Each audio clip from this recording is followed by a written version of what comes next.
มาดูดวงความรักของคุณในช่วงนี้สิ ดูได้ทุกสถานะเลยนะ ไม่ว่าจะโสดหรือมีคนคุย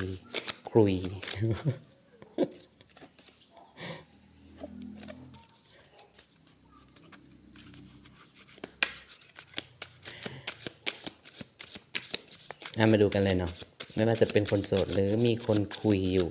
ก็ดูได้เนาะเรียกจะจับให้นะ3 ใบแล้วกันนะ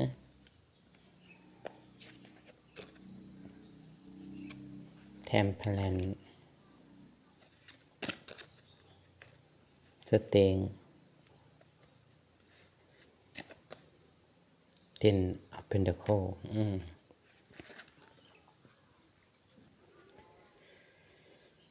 ความรักของคุณในช่วงนี้มีการเปลี่ยนแปลงเนาะมาดูบทสรุปก็คือสุดท้ายสุดแล้วมันจะมีความมั่นคง10 เหรียญเนาะเป็นครอบครัวประมาณนั้นมั่นคง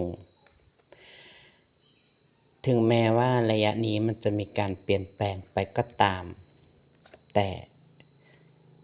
ต่างคนต่างยังหลงใหลซึ่งกันและกันยังมั่นคงและรอคอยเสมอ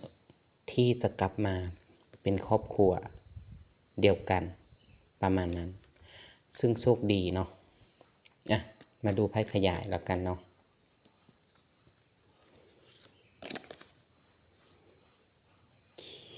Nine of Pentacles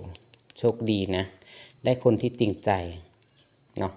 ถึงแม้จะมีการเปลี่ยนแปลงแต่ในใจลึกๆของคุณกับเขายังมั่นคง